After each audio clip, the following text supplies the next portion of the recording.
Hello friends, welcome to ATC Ajmer YouTube channel. हमारी एक ATC Ajmer YouTube channel की playlist में आज हम इंडिया ईयर बुक का नेक्स्ट वीडियो लेकर आए हैं आपके बीच। इंडिया ईयर बुक का ये 4th वीडियो है और इस 4th वीडियो में मैं आपके साथ आज बेसिक इकोनॉमिक डेटा का जो टॉपिक है हमारा, जो कि टॉपिक नंबर 7 है हमारे बुक में, 6 है, उसको हम डिस्कस करेंगे। टॉपिक 6 में कुछ बेसिक इकोनॉमिक डेटा एंड उनसे रिलेटेड ऑर्गेनाइजेशंस के बारे में हम बात करेंगे। आपको मार्क करना है अपनी पीडीएफ जो आपने अपने साथ में रखी हुई है उसमें, या फिर हार्ड कॉपी के अंदर, कि इनमें क्या क्या चीजें आपको ध्यान रखनी है और कौन कौन से पॉइंट्स या कौन से पैराग्राफ्स हैं जिनको इग्नोर करना है। हम स्टार्ट करते हैं। पेज नंबर 105 पर हूं मैं इंडिया ईयर बुक 2020 के, और इस बेसिक इकोनॉमिक डेटा के पहले पैराग्राफ में कुछ एक ऑर्गेनाइजेशंस के नाम है वो आपको ध्यान रखने हैं। The ministry of statistics and programme implementation, जिसको MOSPI भी बोलते हैं, came into existence as an independent ministry in 1999। Atal Bihari Vajpayee की गवर्नमेंट थी उस टाइम, ये अलग से सेपरेट मिनिस्ट्री बनी। इस मिनिस्ट्री को बनाने के लिए 2 डिपार्टमेंट को मर्ज किया गया था। एक डिपार्टमेंट था डिपार्टमेंट ऑफ स्टैटिस्टिक्स एंड एक डिपार्टमेंट था डिपार्टमेंट ऑफ प्रोग्राम इंप्लीमेंटेशन। तो याद रखना आसान रहेगा क्योंकि इन दोनों को मिलाकर ही नाम बनाया है ministry of statistics and programme implementation. तो 2 डिपार्टमेंट्स को मिलाकर इसको बनाया है, ये इंपॉर्टेंट है। इस मिनिस्ट्री की 2 विंग्स हैं, वो ध्यान रखना है। एक स्टैटिस्टिक्स से रिलेटेड है और एक प्रोग्राम इंप्लीमेंटेशन से रिलेटेड है, वो नाम से ही पता चलता है। इसकी स्टैटिस्टिक विंग जो है उसको रीडेजिग्नेट करा है NSO, नेशनल स्टैटिस्टिक ऑफिस। दूसरा जिसमें सेंट्रल स्टैटिस्टिकल ऑफिस है, CSO जिसको बोलते हैं, और नेशनल सैंपल सर्वे ऑर्गेनाइजेशन है जिसको NSSO हम बोलते हैं। तो यहां पर स्टैटिस्टिक विंग जो कि नेशनल स्टैटिस्टिक ऑफिस है उसके 2 पार्ट हैं, CSO एंड NSSO। फिर प्रोग्राम इंप्लीमेंटेशन विंग है, उसके 3 डिविजन हैं, ये सेपरेट ध्यान रखना आप। 20 पॉइंट प्रोग्राम है और एक इंफ्रास्ट्रक्चर प्रोजेक्ट मॉनिटरिंग है, और 3rd member of parliament local area development scheme है।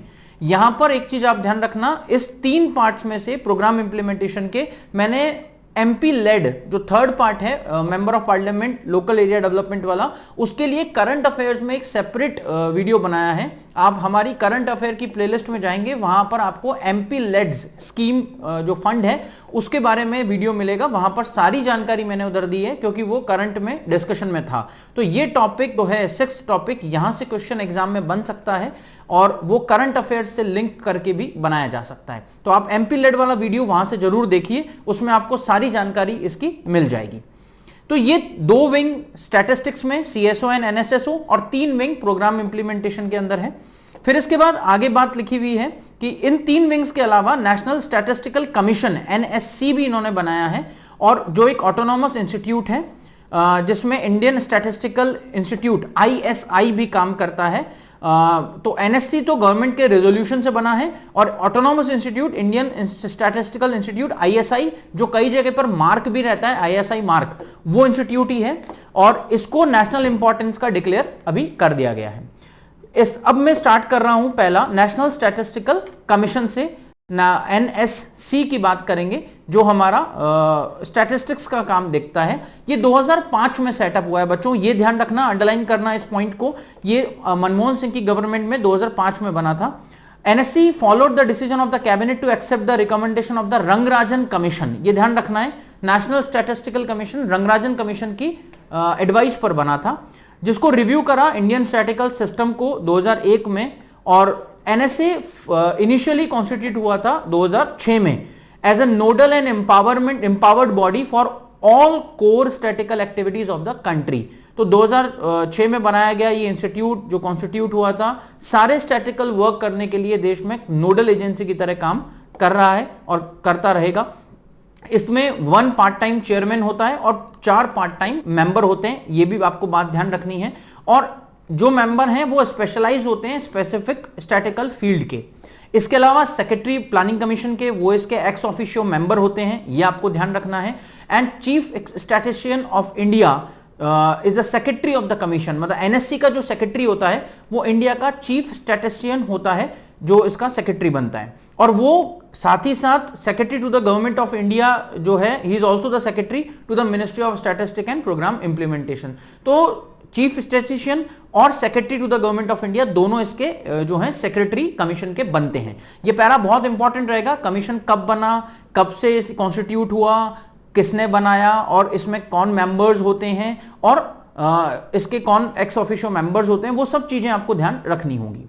नेक्स्ट इज सीएसओ के बारे में। ये एक अटैच्ड ऑफिस है मिनिस्ट्री का, और इस ऑफिस का जो बेसिक एक्टिविटी है, ये सारी स्टैटिकल एक्टिविटी करता है कंट्री की, और it activities inter alia include compilation of national accounts, index of industrial production IIP जिसको बोलते हैं, बहुत इंपॉर्टेंट पार्ट है वो, कंज्यूमर प्राइस इंडेक्स सीपीआई वो ये बनाते हैं, अर्बन रूरल कंबाइंड सारा सीएसओ बनाता है।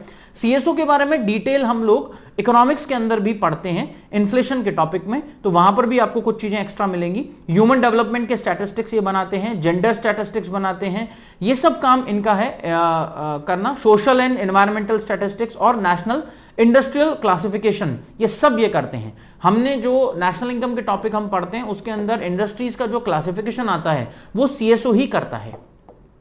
CSO ministry of statistics and programme implementation में, जो कि इस नेक्स्ट पैराग्राफ के अंदर दे रखा है, इन्होंने अपने डेटा रिलीज करना शुरू करे। All India consumer price index जिसको सीपीआई आप बोलते हो, फिर रूरल का अलग बनाया, अर्बन का अलग बनाया, कंबाइंड अलग बनाते हैं, और 2011 जनवरी से ये लगातार अपना काम कर रहे हैं। एज द 2010 के बाद से 2011 को ये बेस ईयर लेकर अपना बना रहे हैं। For the purpose of temporal price comparison with the effect from January 11 with 2010 as the base year, तो 2010 को बेस ईयर मानकर सीपीआई को ये कंटिन्यूअसली बता रहे हैं। एनुअल इन्फ्लेशन रेट्स जो हैं वो भी यहां से आ रही हैं, और सिंस 2012 जो है जनवरी, तब से ये लगातार काम कर रहा है। सीएसओ ने अपना बेस ईयर जो है उसको रिवाइज भी करा है सीपीआई के लिए, फ्रॉम 2010 टू 2012 2012 कर दिया, and revise series was launch in 2015 में उसको लागू करा। इतना ज्यादा डिटेल आपको नहीं जाना है, बट ये ध्यान रखना है कि सीएसओ क्या क्या काम करता है और कब बनाया और कैसा ऑफिस है। इसके बाद में नेक्स्ट है annual survey of industries ASI. ये प्रिंसिपल सोर्स है इंडस्ट्रियल स्टैटिस्टिक्स का इंडिया में, ये ध्यान रखना है एएसआई का। ये स्टैटिकल इंफॉर्मेशन देता है, एक्सेस देता है, इवेल्युएट करता है और ऑब्जेक्टिवली रियलिस्टिकली सारी चीजें बताता है। बस इतना ही ध्यान रखना है। एएसआई पूरी कंट्री में एक्सटेंडेड है, यही बात आपको ध्यान रखनी है, इससे ज्यादा कुछ इसमें नहीं देखना है। आगे पैराग्राफ इग्नोर कर देना है आपको, उनको स्किप करके आगे आ जाना। आप नेक्स्ट पैराग्राफ भी इग्नोर करना है और पेज ही चेंज हो जाएगा, 107 पेज पर आ जाएं। 107 पर आईआईपी के बारे में, इंडेक्स ऑफ इंडस्ट्रियल प्रमोशन जो है, प्रोडक्शन जो है सॉरी, वो दिया हुआ है आईआईपी। इसके ऊपर क्वेश्चन यूपीएससी पूछ चुकी है। आईआईपी में कौन सी इंडस्ट्रीज होती हैं, कोर इंडस्ट्रीज कौन सी होती हैं, ये आईआईपी का क्वेश्चन यूपीएससी में आ चुका है। आईआईपी सीएसओ रिलीज करता है, एवरी मंथ करता है, in the quick estimate with the time lag of 6 week as per the special data dissemination standard SDDS के फॉर्म में। और ये नॉर्म्स जो हैं वो आईएमएफ ने बनाकर दिए हैं। बेस ईयर आईआईपी का अभी रिवाइज हो गया है, 2011-12 जो है वो नया बेस ईयर है, आपको 11-12 ही ध्यान रखना है, और 2017 में इसकी सीरीज इन्होंने लॉन्च कर दी थी। इसमें जो डेटा है वो 14 सोर्स एजेंसीज है, वहां से लेकर जो है दिया जाता है। यहां पर इंडेक्स में 3 सेक्टर्स में आईआईपी को डिवाइड करा हुआ है। आईआईपी के बारे में भी हम इकोनॉमिक्स में पढ़ते हैं, बट यहां पर आया है तो थोड़ा सा देखना है। 3 इंडस्ट्रीज सेक्टर्स हैं, एक तो माइनिंग है, एक मैन्युफैक्चरिंग है और एक इलेक्ट्रिसिटी है।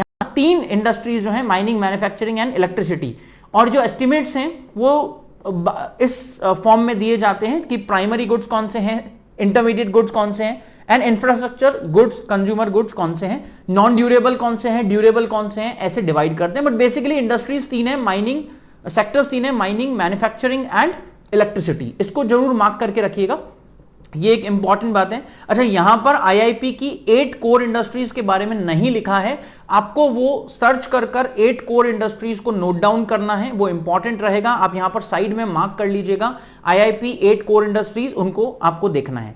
देन एनएसएसओ है, एनएसएसओ भी मिनिस्ट्री का एक ऑफिस है, अटैच्ड ऑफिस है, और इनका जो काम है basically they conduct the large scale sample survey in diverse fields of all India basis. Samples collect करते हैं, प्राइमरी डेटा कलेक्ट करते हैं, ये नेशन वाइड हाउस होल्ड सर्वे करते हैं, सोशो इकोनॉमिक सब्जेक्ट्स का लेते हैं, एनुअल सर्वे ऑफ इंडस्ट्रीज जो है वो under the collection of statistic act वो देखते हैं। ये सब काम करने का इनका ऑब्जेक्टिव है। और बेसिकली देखा जाए तो एनएसएसओ जो है इंडिया में अनऑर्गेनाइज सेक्टर के लिए ज्यादा बड़ा काम करता है। इसमें जैसे सिग्निफिकेंट रोल है इनका क्रॉप स्टैटिस्टिक्स लेने में, फसलों के बारे में ये बताते हैं, और स्टेट की एजेंसीज को भी अपने सर्वे की रिपोर्ट्स प्रेजेंट करते हैं। तो एनएसएसओ कुछ ऐसे फंक्शन कर रहा है, इनके फंक्शंस को थोड़ा सा आपको देखना होगा, बस यही कुछ इसकी खास बात है। और इसमें डायरेक्टर जनरल होता है, जो एनएसएसओ का जो हेड होता है वो डायरेक्टर जनरल कहलाता है। देन इसके बाद प्राइस डेटा कलेक्शन है इकोनॉमिक्स में, जो अभी हमने बात करी थी, सीएसओ जो कलेक्ट कर रहा था, इनमें एक है कंज्यूमर प्राइस इंडेक्स जो कि सीपीआई कहलाता है। इसमें अर्बन अलग होता है। अर्बन का जो कलेक्शन है वो 2008 से इनिशिएट हुआ था, वो आप थोड़ा सा मार्क कीजिएगा।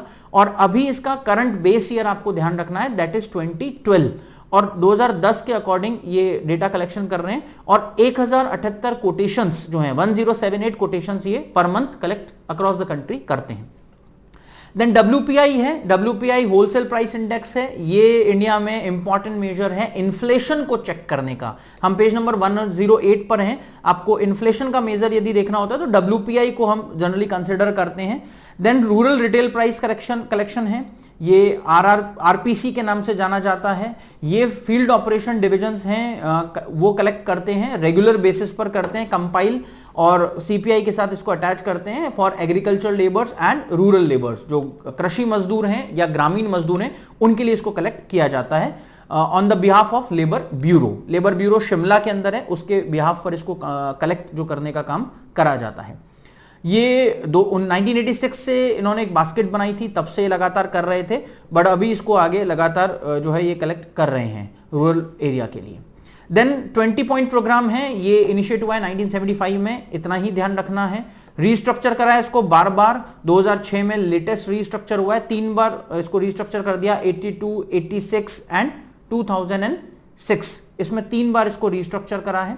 ये प्रोग्राम बेसिकली जो है वो क्या करता है, to eradicate poverty, improve the quality of life of poor and the underprivileged people all over the country. बस इतनी सी बात आपको ध्यान रखनी है कि 20 पॉइंट प्रोग्राम जो है गरीबों, पिछड़े लोगों और उनकी लाइफस्टाइल को सुधारने और उनसे रिलेटेड काम करने का ये जो एक्टिविटी करता है, जिसमें poverty, unemployment, education, housing, agriculture, इन सब के data collection, drinking water, afforestation, environment, energy, rural areas में उन सब के ऊपर, वीकर सेक्शंस के लिए जो काम कर रहे हैं उन सब के लिए काम करते हैं। 20 पॉइंट्स बना रखे हैं जिनमें 66 आइटम्स जो हैं वो रेगुलरली मॉनिटर होते हैं, ये आपको थोड़ा ध्यान रखना है। फिर इसके बाद में इन 66 आइटम्स में काफी सारे प्रोग्राम्स हैं जिनके थ्रू ये चल रहा है, जिसमें संपूर्ण ग्रामीण रोजगार योजना, national rural employment guarantee act जो अभी 2008 से मनरेगा के तौर पर चल रहा है, 2009 में जिसका मनरेगा नाम कर दिया गया था, वो भी इसमें लिखा है। आप उस नेक्स्ट पैराग्राफ को पेज नंबर 109 पर मार्क करना कि यहाँ संपूर्ण ग्रामीण रोजगार योजना को नरेगा बनाया पहले 2008 में और 2009 में मनरेगा कर दिया है, इसका नाम चेंज कर वो सारे काम अब इसके थ्रू चल रहे हैं। 20 पॉइंट प्रोग्राम लगातार जो है अलग अलग लेवल्स पर चल रहा है, जिसमें ब्लॉक लेवल पर इसकी मॉनिटरिंग होती है, सेंट्रल लेवल पर, स्टेट लेवल पर, डिस्ट्रिक्ट लेवल पर इसकी मॉनिटरिंग होती है, तीनों लेवल पर इसकी मॉनिटरिंग का काम होता है। ये एक इंपॉर्टेंट प्रोग्राम है, ये देखना है। देन मॉनिटरिंग मैकेनिज्म कुछ लिखा हुआ है, उसको इग्नोर करना, वो नहीं देखना है आपको, इंपॉर्टेंट नहीं है। मॉनिटरिंग एंड इंपैक्ट असेसमेंट है, वो भी आपको नहीं देखना है। इंफ्रास्ट्रक्चर मॉनिटरिंग है, वो भी नहीं देखना है, वो भी इतना कुछ काम का नहीं है आपका। देन आप member of parliament local area development scheme है, इसके बारे में मैंने आपको बता ही दिया कि ये आप करंट अफेयर्स में हमारा एक वीडियो देखोगे, वहां पर एमपी लेड के बारे में पूरी डिटेल है, जो यहाँ सब लिखा हुआ है वो सब चीजें मैंने वहां पर कवर करी हैं, आप उसको वहां से देखिए, आपको सारी डिटेल वहां एमपी लेड में मिल जाएगी। तो ये रहा हमारा बेसिक इकोनॉमिक डेटा का चैप्टर जो फिनिश हुआ, आप उसमें मार्क करेंगे और उसको जो जो इंपॉर्टेंट पॉइंट्स मैंने आपको बताए हैं उनको ही आप पढ़ेंगे और समझेंगे और याद करेंगे। आई होप आपको ये वीडियो अच्छा लगा होगा। Please do like, share and subscribe our channel. Thanks a lot.